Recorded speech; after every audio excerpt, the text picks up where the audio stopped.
The Hebrew month of Elul is understood in the tradition as kicking off a period that's particularly ripe for Teshuva, for return, meaning returning to our higher selves, returning to the kinds of people that ideally we would like to be. It's a time of contemplation, introspection, taking stock in our lives.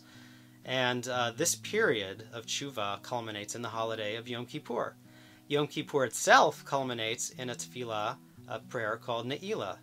Ne'ilah of Yom Kippur, of this whole period of Teshuva, culminates in the statement, Hashem Hu Ha-Elokim. We say it 7 times.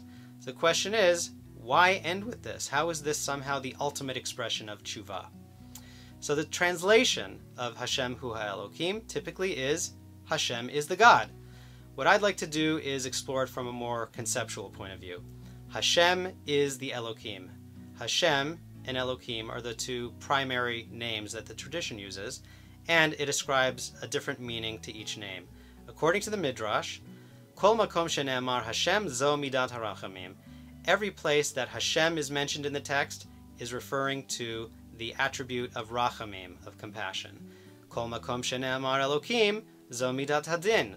Every place that Elokim, that name, is mentioned, refers to the attribute of din, of judgment.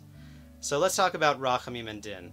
What is din? Din is judgment. It's computing facts of a case and coming up with a ruling. It's about analysis. It's about delineating between good and bad, innocent and guilty. It's about giving people precisely what they deserve, no more and no less. Rachamim, by contrast, compassion, is going beyond the ruling, going beyond what a person deserves. It's bestowing good, it's granting life, irrespective of deservingness. Now this distinction between Rachamim and Din, between Hashem and Elokim, is hinted to in the Garden of Eden narrative. Throughout the entire narrative, the double name Hashem Elokim is used, except for one verse. The snake says to Chava, on the day that you eat from it, meaning the tree of knowledge, you will be like Elokim, knowing good and bad. Meaning, the Torah specifically, explicitly goes out of its way to associate the tree of knowledge of good and bad with Elokim, as opposed to Hashem. And that is what Elokim is. It is what delineates good and bad, formulating distinctions in the mind. It's about judgment, which is why the word Elohim also means judges or leaders. These are people who guide us, who delineate good and bad. They give us a conscious template to follow. The word Elokim is what guides our consciousness. It influences the way we think.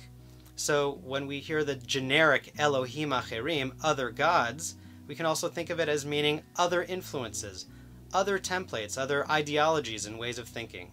But we say Hashem Hu Ha-Elokim. Hashem is what guides our consciousness. That's our whole orientation to the world. That's the way we think. The question is, what do we mean by that? So if we go back to the Garden of Eden narrative, we see that there are 2 trees that are mentioned by name.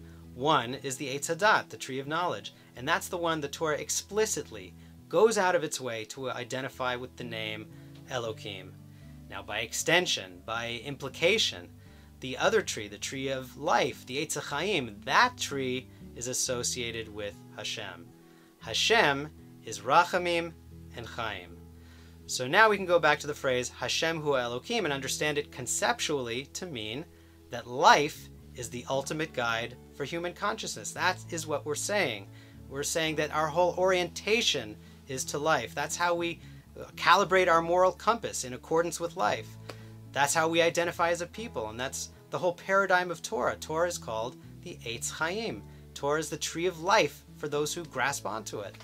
And maybe now we can understand why this is the statement that comes at the pinnacle of this whole period of Teshuva as the ultimate expression of Teshuva, because it's affirming and rededicating ourselves to the highest principle.